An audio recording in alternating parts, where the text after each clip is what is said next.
G'day everybody, Michael VK3HAU here, and we are going to do another quick video.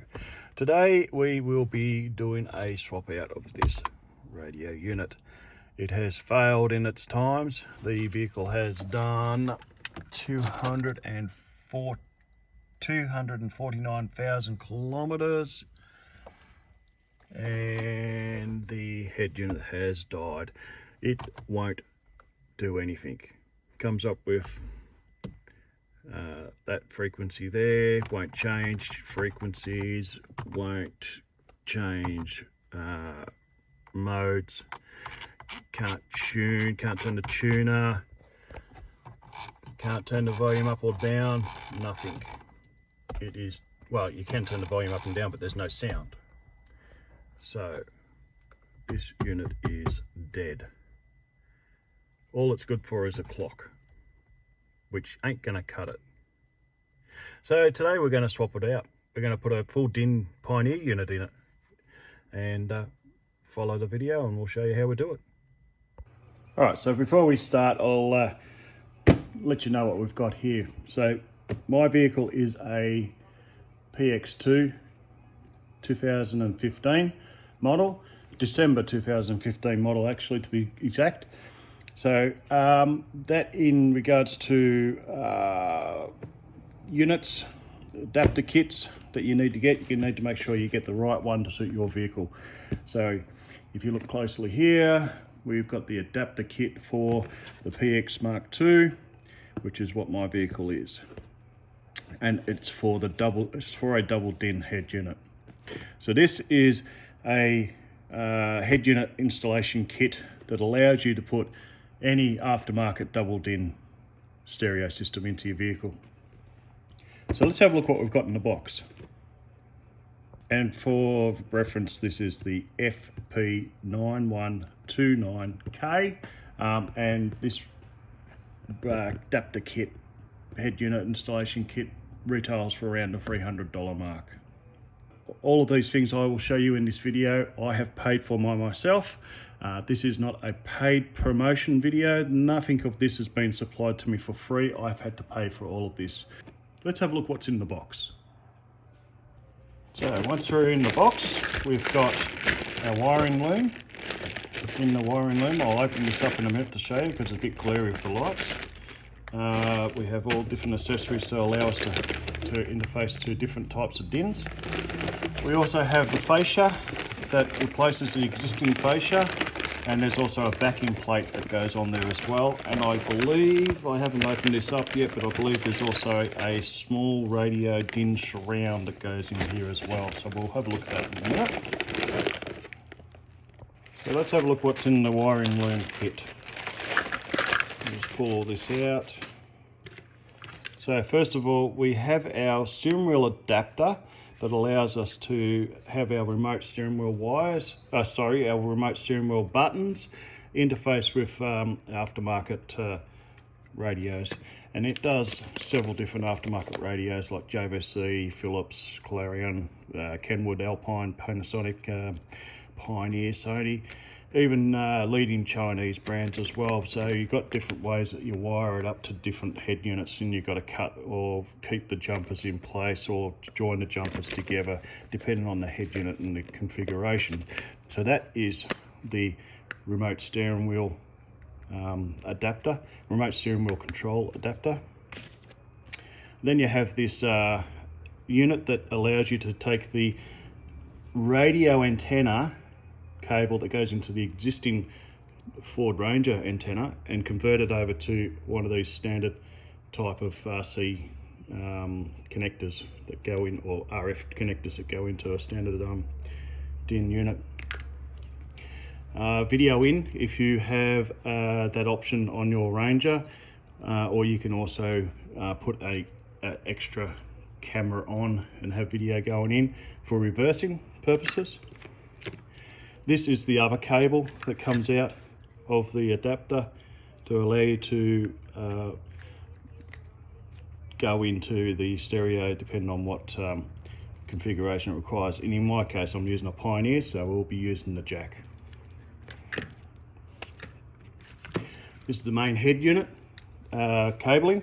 So that interfaces to, you take the old head unit out and you connect up the cabling that goes to the old head unit into this cable.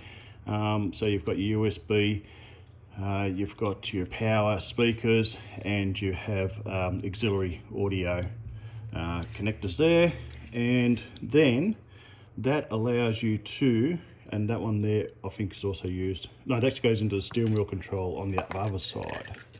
So that's your steering wheel control adapter, goes in that side, so you have that and that in this side. We'll come to that.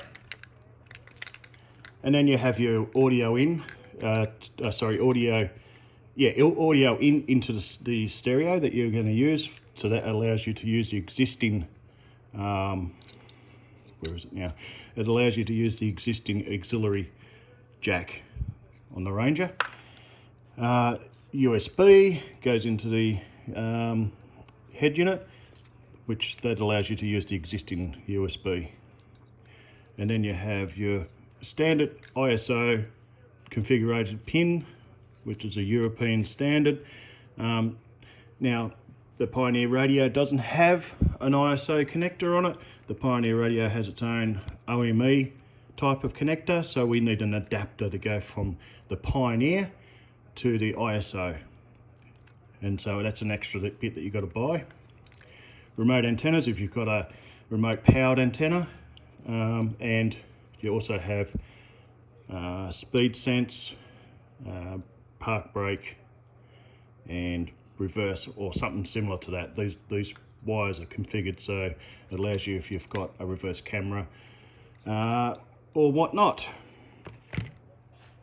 So let's have a look at what else additionally we need to buy for this to work on our Pioneer head unit. So this is a Pioneer to ISO harness. Now there's a couple of different types and variants, so it depends on the type of Pioneer head unit you've got. And if you ask the lady nicely at the super cheap store, she'll be able to tell you exactly which one you need for the particular unit that you're buying. In this case, we've got a APP8IO8.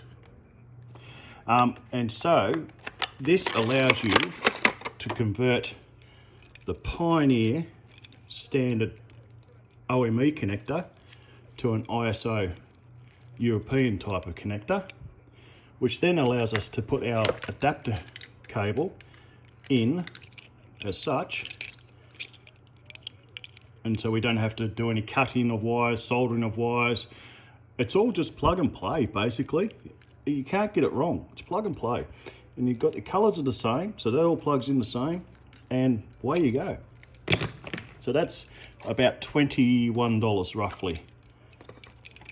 Unless you've got a trade card, which you can get it for about $16 with a trade card. So that's that. Okay, let's have a look at the fascia surround. And sorry, it's probably going to make a bit of noise while I'll get it out of the bag. But let's have a look and see what we get in the bag for that. Alright, speaking of noise, I've just turned the aircon on because it's getting a bit warm in the workshop here. So I'm sorry about the aircon noise. I'll turn it off again in a minute. I just need to let the workshop cool down a bit. Let's get this open and we'll have a look what's inside.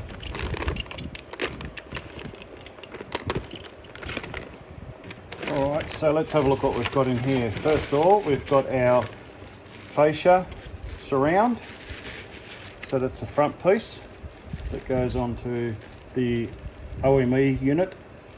Once we take the part of that original OME unit off, this will attach to the air control bottom part and the top part. You'll see that anyway when we show you how that's done. Then we have the back piece that we need to replace when we take the old one off, because the old one is a full piece when this is just a half piece. We also have the infill. So this is the radio DIN infill, just in case the DIN radio you have is slightly smaller. You put the infill in and that just fills the gap. You might find that you need to use that. I think I will. And then this kit also comes with two plastic brackets that allows you to screw the radio to, and then allows this then to screw to the existing OME terminal points, or screw points rather.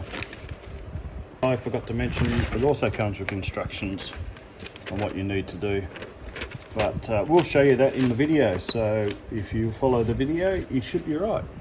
Okay, now let's have a look at the radio I've purchased for this myself. As I said, none of this has been given to me. This is not a sponsored video, and I must stress that, because in cases where YouTubers are actually getting items given to them to promote, they need to actually put that in as a side note that they are getting paid to do that as an advertisement, so to speak. But none of this is provided to me. I've paid for all of this out of my own pocket. So we've gone with the DMH-A5450BT head unit from Pioneer. So in the unit, in the box, we have the unit's instructions. It comes with a USB cable. I think that's about 1.5 meters, or might be a bit less. It comes with a hands-free microphone. Also, the radio comes with all your breakout connectors for if you have a subwoofer system, and stereo second amplifier system.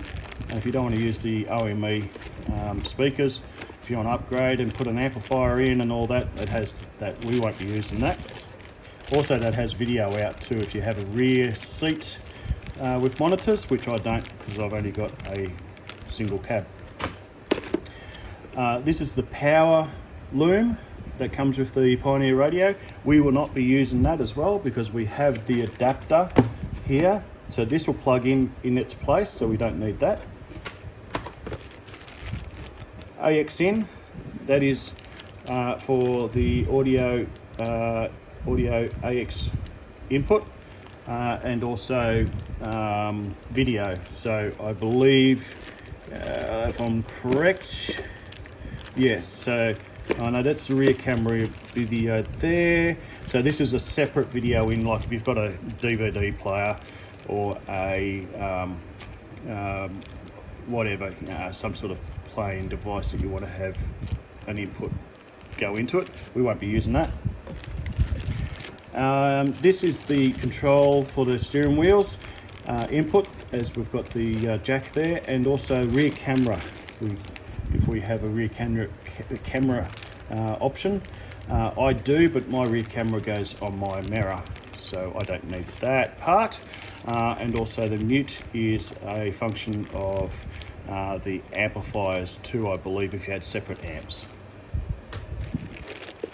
We have a GPS antenna with the proprietary OME type connector for the Pioneer, and a sticker there to mount it or stick it down on your dash. And then the Pioneer remote that comes with most Pioneer head units. A couple of retaining clips and screws for those brackets. And in the box we have the unit itself, which I'll pull out. Okay, so once we've got that out of its box, put that down there, and as you can see, there's our connector that will go into to allow it to then swap over to ISO.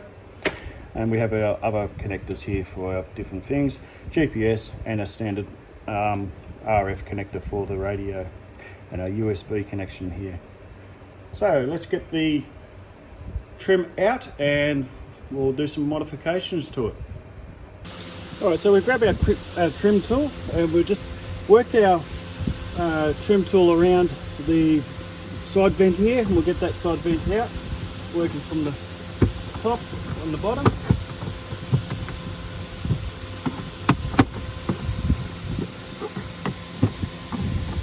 Get tight.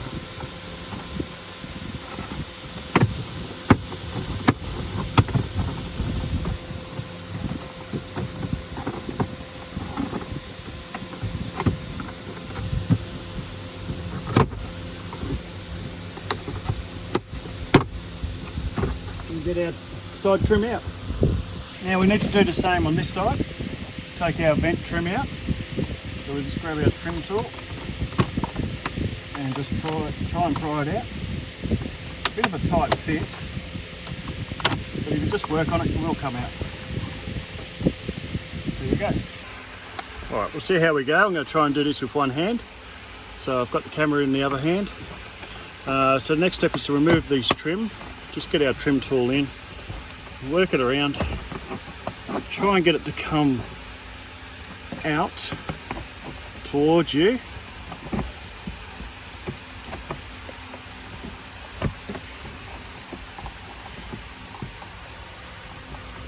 It's a bit tricky, but it will work on its, eventually it will work its way out.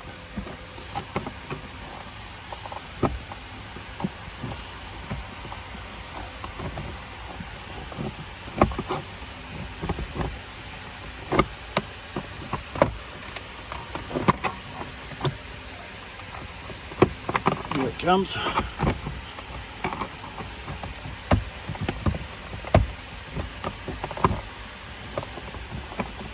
Might even be easier to get the glove box and take the glove box out, but we'll try and keep at it without the glove box being removed.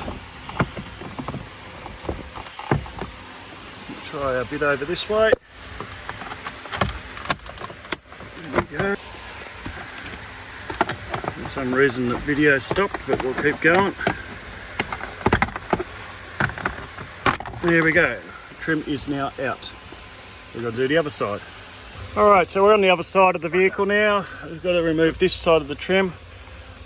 Get our trim tool and we'll just work our trim out slowly.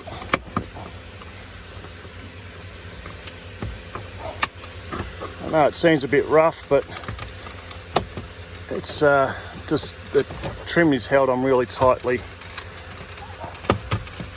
So we'll work on that. It will come out. Just pushed in with clips. You've got to try and get the clips to release, that's the problem. So you can see, if you're looking close enough there, you can see the clip. Can you see it? The clip's just there. So you've got to try and get a clip out without breaking it. And it seems a bit daunting, but they do pop out. Okay, once we've got these side trims off, top and bottom, we can now work on this middle piece. So that should just clip out similar.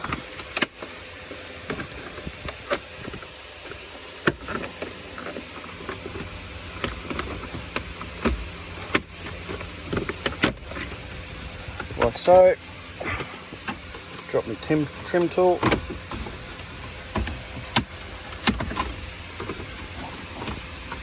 Okay, can almost probably just pull the rest of that off. Yep, there we go.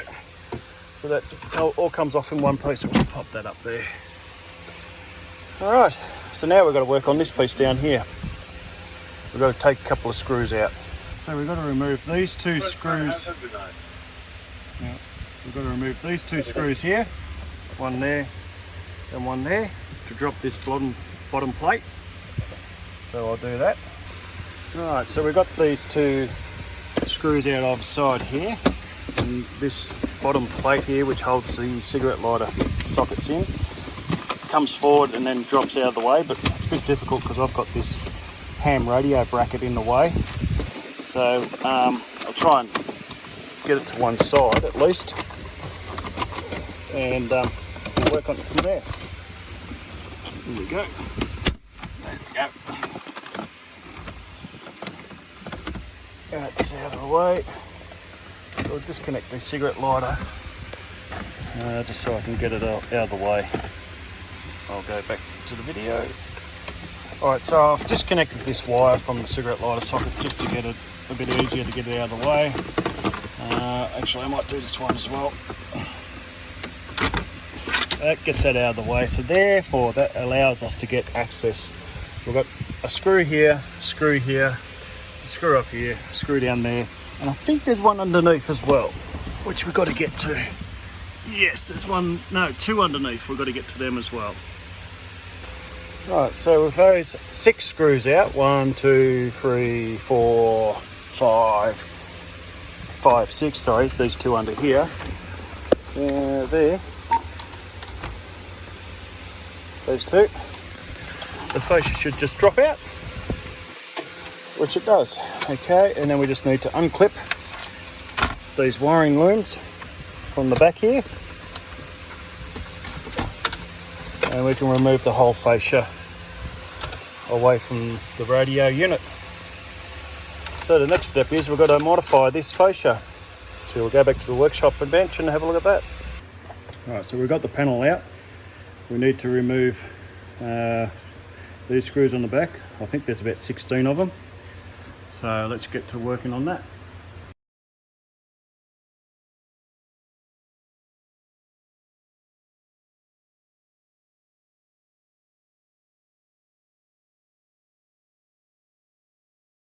Okay, so with the back plate removed, we've got this little bit of a surround bit that goes over the pins on here. So you want to keep this piece, but we don't need this anymore because this is going to get replaced. So we'll keep that bit. We need to disconnect the top portion of the circuit board on here. So that just comes up like so. Disconnect that. We don't need this anymore. And there was quite a few screws. I didn't count them up, but I also had to remove my ham radio bracket as well, which I'll put that back when we put it all back together. So we need to now remove these 4 screws to take this top part of the trim off, and of course they're a different type of head, so I've got to get the right torque bit. Alright, so we've got the right torque bit for that. Now, just in case you're wondering, the screws that were holding the back plate on are a T8, and the screws that hold this top part of the trim on is a T6.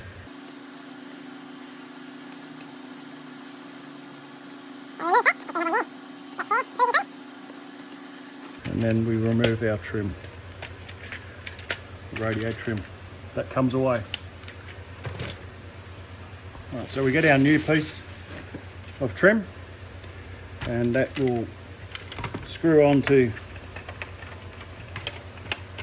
it like so. And I've just lost the circuit board and everything, so we need to put all that back together. Alright, so don't do what I just did and turned it upside down and have the circuit board fall out and all the bits and pieces that go with it fall out as well. We've done that, so we need to put this trim with the original screws back on.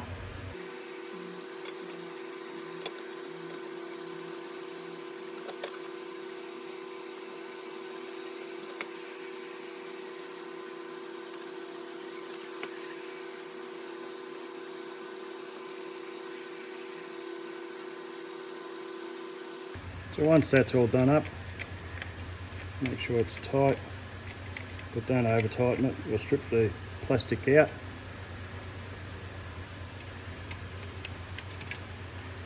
And then we'll get the back plate out of here and we'll pop that on. So back plate.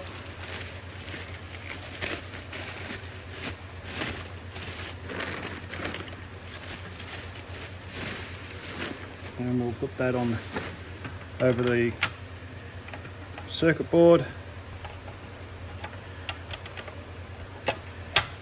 Yep, that's right. Clips into place. We get our bit of trim, put that back into place there. Try not to bend the pins when you put it back in. Make sure the pins all line up and they poke out.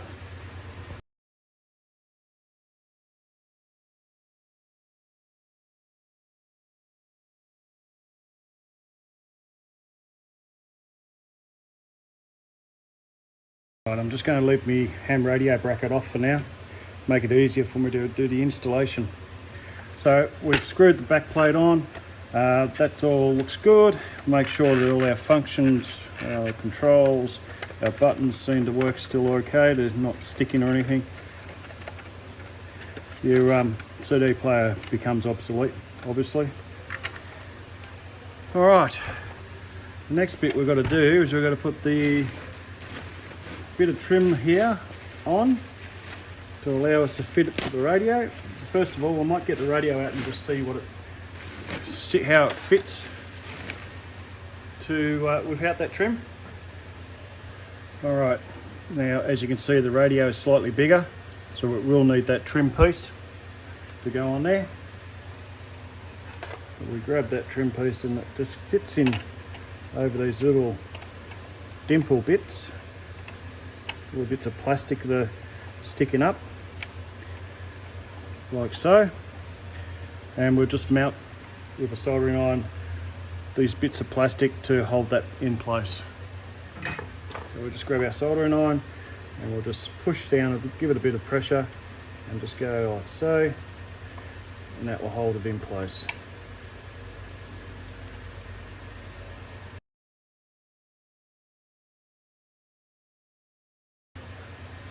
Okay, so make sure that you, once you've done all those nibs, that you clean your soldering iron tip, because the last thing you want to have is a dirty soldering iron tip from burnt plastic.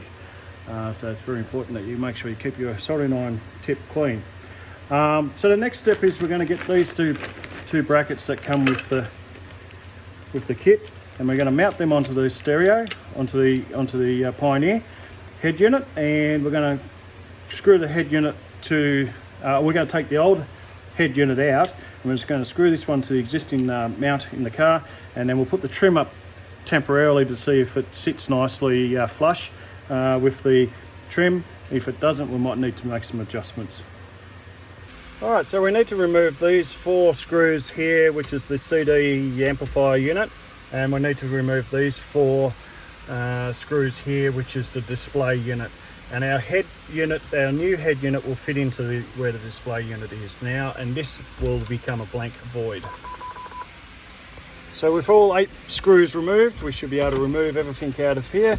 We'll start off with the CD amplifier unit, unclip the speakers connector at the back here, and power connector at the back here, and there's 2 antennas. So that head unit is out, and then the display unit comes out as well. There's a clip at the back, we've got to pull it out. Alright, we got that clip out, that was a pain to get out, but anyway, we got it, it's out. And we need to also remove this one, which is the USB connector, that's your USB, and this one is, would you believe it, all this does is accessory in, so an AX in for your, DVD player or audio player or whatever. This great big connector, that's all it does. Ridiculous, but anyway, that's out. So now we need to get our radio, we'll put it in and we'll check that the trim sits nicely with it. Just confirming that it's the actual black connector for the antenna, not the white one. The white one doesn't do anything. So use the black connector with the red tab here for your antenna connection. Also for your steering wheel control, to make the steering wheel control work, you've also got to go into system settings and select steering wheel with adapter. Select with adapter, let it pair up to the steering wheel, and then you will have steering wheel control as such.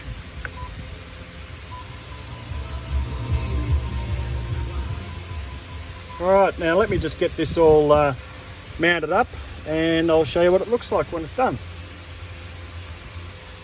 So we've got our trim screwed up now with our 6 screws in place. Now it's just a matter of putting all the trim back on the way we took it off. So let's do that. Okay, well that's installed. Got all our trim back on and it all looks the way it was. We've got our ham radio installed again. So yeah, pretty straightforward. Got to be happy with that. Yeah, alright, thanks guys, hope you enjoyed that bit of content, and if you did like it, hit the subscribe button and the thumbs up. Cheerio.